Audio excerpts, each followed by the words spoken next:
A poor mechanic helped a disabled girl walk, and 1 month later his life changed forever. Subscribe, like, comment, and share if you love inspiring stories.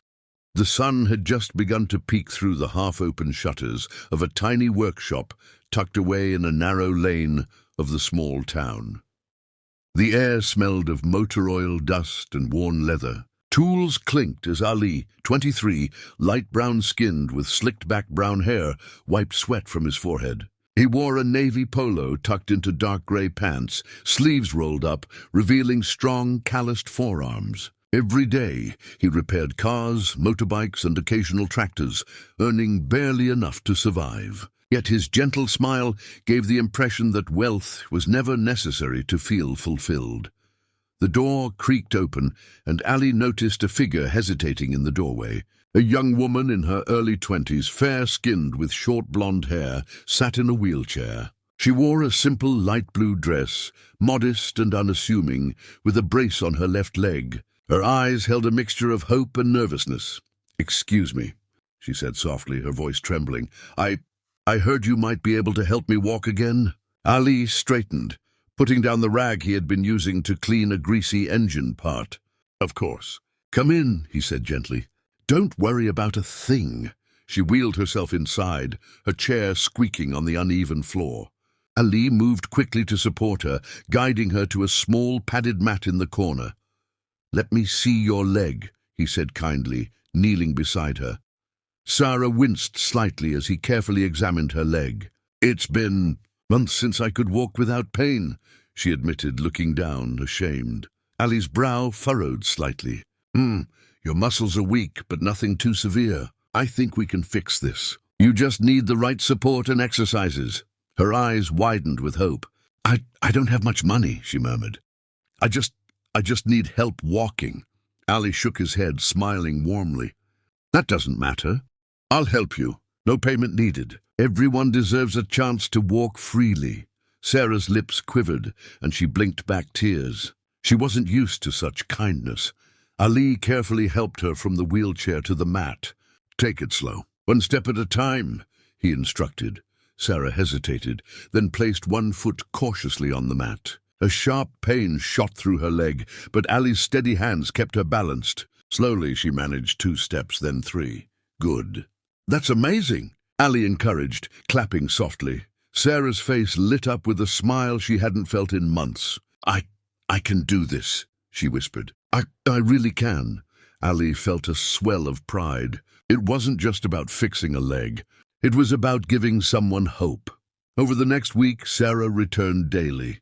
Ali designed simple exercises, adjusting the brace, helping her strengthen her muscles. Between sessions, they talked. Sarah shared stories of her childhood, her dreams, and how her injury had isolated her from friends and society. Ali listened, offering small encouragements without ever judging.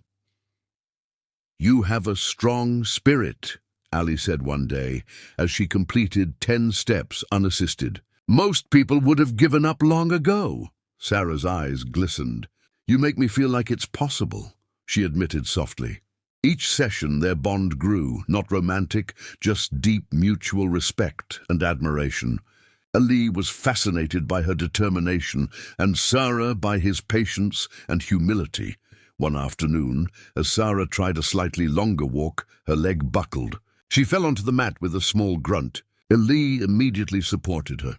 It's okay," he said. "Every progress has setbacks. Don't let this stop you."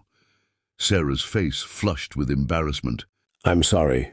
"I'm so clumsy," Ali chuckled softly. "No, you're brave. Clumsy is just part of learning. We'll try again tomorrow." After 3 weeks, Sarah could walk with only minimal support. Ali watched her take steps across the workshop, her face alight with joy. "You're ready," he said. "Tomorrow I think you can try outside under real conditions." Sarah's eyes sparkled. "Outside, really?" "Yes," Ali said. "You've worked hard for it.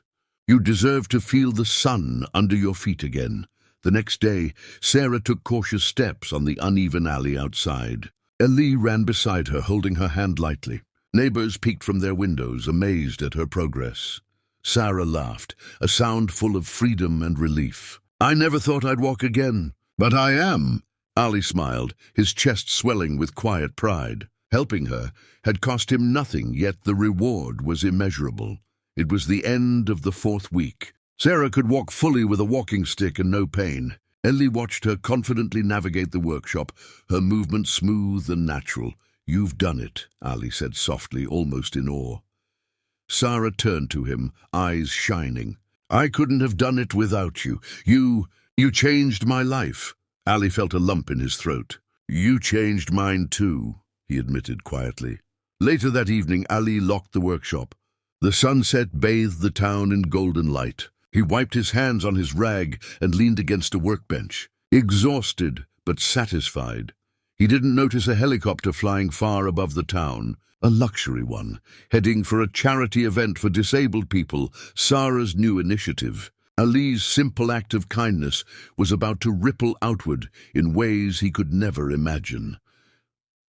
As Ali sat outside, looking at the fading sunset, he reflected on the past month. "I just helped someone because I could, and it felt right. I never expected any reward. But seeing her smile, walking again, it's worth more than anything money could buy." Little did he know, the story of a poor mechanic helping a disabled young woman would soon reach the skies, literally, and change everything. The morning air was crisp, carrying the faint scent of gasoline from the nearby street stalls and the soft hum of the town waking up. Ali, still in his navy polo and dark grey pants, was busy cleaning grease from his hands when he noticed a crowd forming at the far end of the square. He wiped his hands on a rag and squinted, trying to see what was happening. A distant roar grew louder, cutting through the chatter of onlookers, and then he saw it. A luxury helicopter descending gracefully, kicking up dust and startled pigeons. Ali's jaw dropped. He instinctively stepped closer, shielding his eyes from the sunlight reflecting off the rotor blades. The helicopter landed smoothly on a temporary helipad near the center of the town, where banners fluttered with messages about empowerment and disability awareness. People were clapping, their excitement contagious. Ali's curiosity pulled him forward, heart racing. The door of the helicopter opened, and out stepped Sarah. She walked confidently toward the crowd, holding her walking stick lightly, no brace visible this time. Her fair skin glowed in the morning sun, and her short blonde hair bounced slightly as she moved. She looked radiant, almost heroic, and her smile lit up the entire square. Ali froze, unable to believe what he was seeing. Sarah paused, turning toward him, her eyes meeting his. "Ali!" she called out, waving energetically. He waved back, stunned. The crowd gasped and whispered as they noticed him, this humble mechanic who had helped her walk again now, witnessing her rise as a beacon of hope. "You helped me walk again," she said, her voice carrying over the square. "Now watch this." With that, she climbed a few steps onto a small platform near the helicopter.